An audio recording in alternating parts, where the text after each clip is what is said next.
অন্ধ ৰজা ধৃতৰাষ্ট্ৰৰ সৰ্বনাশ দ্ৰৌপদীৰ বাবে নহয়, এজনী দাসীৰ অভিশাপৰ বাবেহে হৈছিল। মহাভাৰতত দুৰ্যোধনে পাণ্ডৱৰ প্ৰতি কৰা অন্যায় আৰু দ্ৰৌপদীৰ অপমানৰ বিষয়ে লিখা আছে, যাৰ পৰিণতিত কুৰুক্ষেত্ৰ যুদ্ধৰ ভীষণ নৰসংহাৰ হৈছিল বুলি কোৱা হৈছে। কিন্তু এই ভয়ংকৰ নৰসংহাৰৰ মূলতে আছিল এজন ব্যক্তি, যিজনক সদায় অসহায় ৰজা হিচাপে চিত্ৰিত কৰা হয়। আৰু সেইজন আছিল হস্তিনাপুৰৰ অন্ধ ৰজা ধৃতৰাষ্ট্ৰ। এজন জন্মান্ধ মানুহৰ অপকৰ্ম এনে আছিল যে তেওঁ কেৱল ৰাজ্য ধ্বংস কৰাই নহয়, নিজৰ বংশকো সম্পূৰ্ণৰূপে ধ্বংস কৰি পেলাইছিল। ধৃতৰাষ্ট্ৰ আছিল অতি নিষ্ঠুৰ আৰু নিৰ্দয়ী ৰজা, আৰু এই স্বভাৱৰ বাবেই তেওঁ জন্মৰ পৰা মৃত্যুলৈকে পৰিয়ালটোৰ বাবে এক সংকট হৈয়েই থাকিল। আজি আমি এই ধৃতৰাষ্ট্ৰৰ বিষয়ে কিছু কথা ক'বলৈ লৈছোঁ।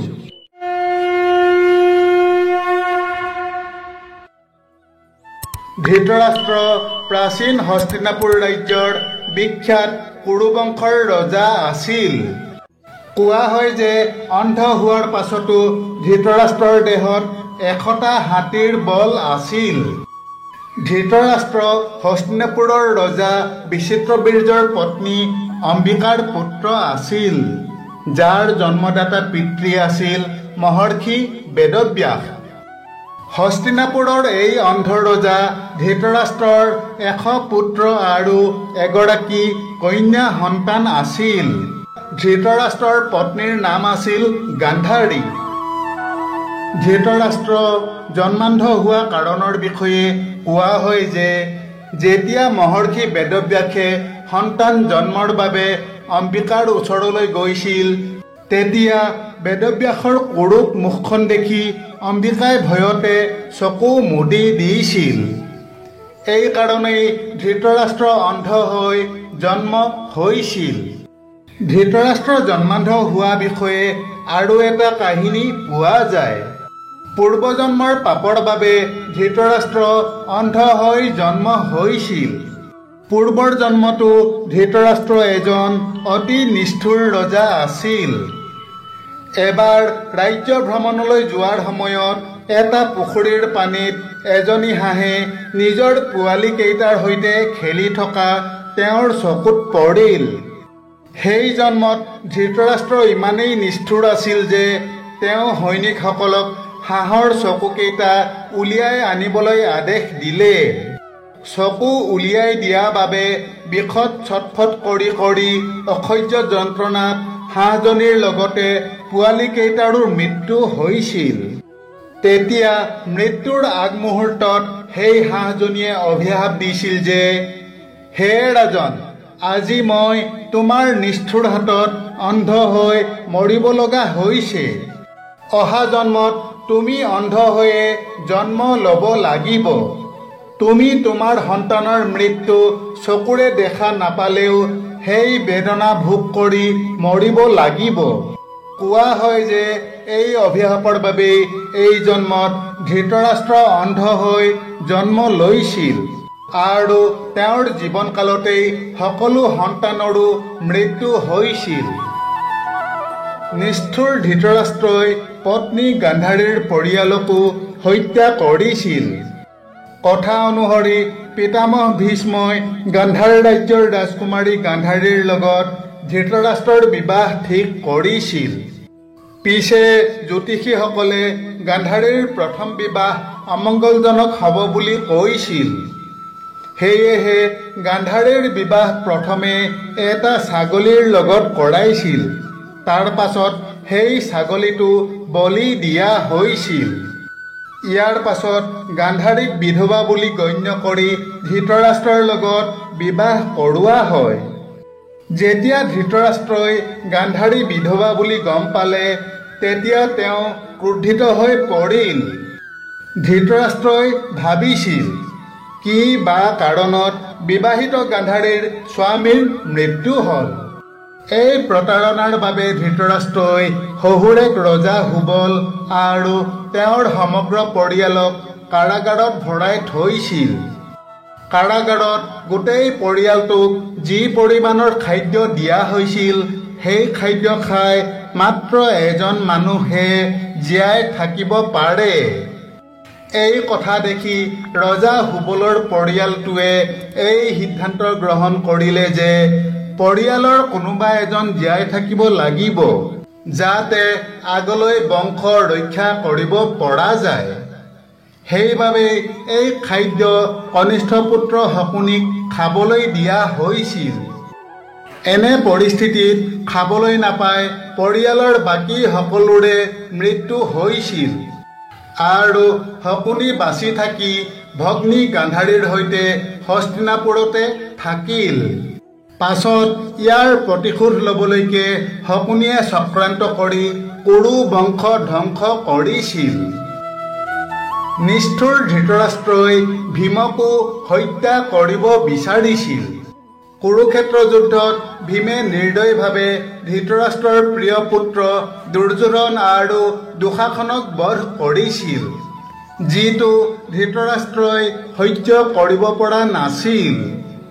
ইয়াৰ প্ৰতিশোধ ল'বলৈকে ধৃতৰাষ্ট্ৰই ভীমকো বধ কৰিব বিচাৰিছিল।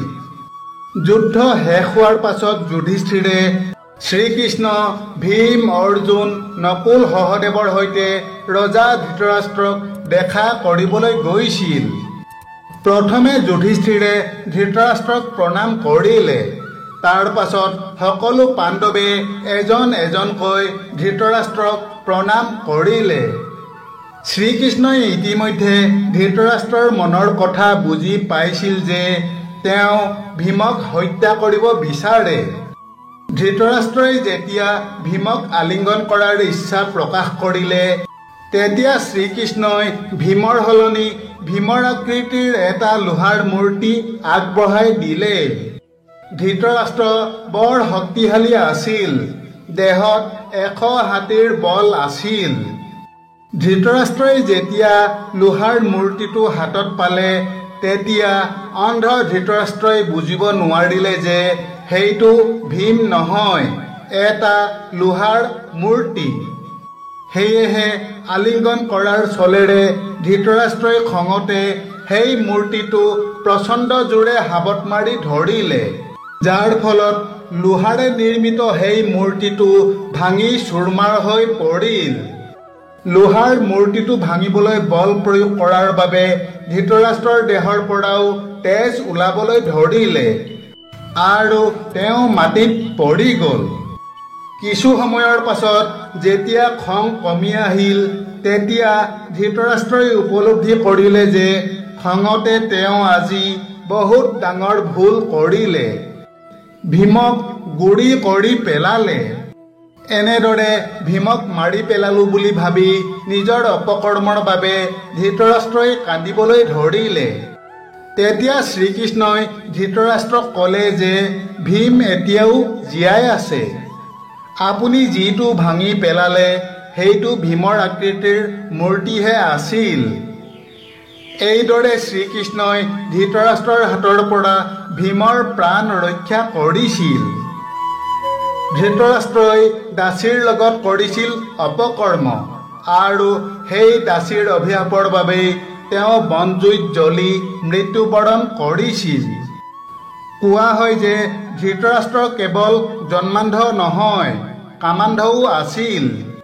ধৃতৰাষ্ট্ৰ আৰু গান্ধাৰীৰ 100 পুত্ৰ নহয়, 99 জন পুত্ৰ আৰু এগৰাকী কন্যা আছিল। গান্ধাৰী গৰ্ভৱতী হৈ থকাৰ সময়ত ধৃতৰাষ্ট্ৰই ৰাজপ্ৰাসাদৰ এগৰাকী দাসীৰ সৈতে অপকৰ্ম কৰিছিল, যাৰ ফলত যুযুৎসুৰ জন্ম হৈছিল। এইদৰে ধৃতৰাষ্ট্ৰৰ 100 পুত্ৰ আৰু এগৰাকী কন্যা সন্তান জন্ম হৈছিল। ধৃতৰাষ্ট্ৰৰ দ্বাৰা লাঞ্ছিত সেই দাসীয়ে ধৃতৰাষ্ট্ৰক জুইত পুৰি মৰিবলৈ অভিশাপ দিছিল। এই অভিশাপৰ বাবেই বানপ্ৰস্থ কালত বনত থাকোঁতে বনজুইত জ্বলি তেওঁৰ মৃত্যু হৈছিল। মহাভাৰতৰ কুৰুক্ষেত্ৰ যুদ্ধ হোৱা কাৰণ আৰু তাৰ দোষী বা দায়ী কোন সেই কথা বিশ্লেষণ কৰিবলৈ গ'লে সেই দোষীসকলৰ ভিতৰত ধৃতৰাষ্ট্ৰ অকলেই 90% দায়ী আছিল। ধৃতৰাষ্ট্ৰই দুৰ্যোধনক বাল্যকালৰ পৰাই ইমানেই মূৰত উঠাই লৈছিল যে পাছলৈ দুৰ্যোধনে না পিতৃৰ কথা শুনিছিল, না মাতৃৰ কথা শুনিছিল, না পিতামহ ভীষ্মৰ কথা শুনিছিল, না কুলগুৰুৰ কথা শুনিছিল, না শিক্ষাগুৰুৰ কথা শুনিছিল, অথবা অন্য কোনো বয়োজ্যেষ্ঠ মানুহৰ কথা শুনাটো উচিত বুলি ভবা নাছিল। পিতাক ধৃতৰাষ্ট্ৰৰ লাই পাই পাই দুৰ্যোধন সম্পূৰ্ণৰূপে উদণ্ড হৈ পৰিছিল। আমি মূঢ়মতীয়ে তাকেই কওঁ যে কালে মাতে যাক কোনে ৰাখে তাক। ধৃতৰাষ্ট্ৰই নিজৰ ইচ্ছাতে জুৱা খেলৰ ৰূপত কালক হস্তিনাপুৰৰ ৰাজসভাত প্ৰৱেশ কৰিবলৈ দিলে আৰু দ্ৰৌপদীৰ বস্ত্ৰহৰণৰ ৰূপত কালক মূৰত বহিবলৈ দিলে। পাছলৈ সেই কালেই বিকৰাল ৰূপ ধাৰণ কৰি কুৰু বংশক গিলি পেলালে। বান্ধৱসকল, আশা কৰোঁ আমাৰ আজিৰ কথাভাগ আপোনালোকৰ নিশ্চয় ভাল লাগিল। আগলৈও আমাৰ সৈতে সংযুক্ত হৈ থাকি এনেধৰণৰ ধৰ্মীয় তথ্য সমৃদ্ধ কথা জানিবলৈ কাকতি ক্ৰিয়েশ্যন চেনেলটো ছাবস্ক্ৰাইব কৰি ল'ব। ধন্যবাদ। জয় শ্ৰীকৃষ্ণ।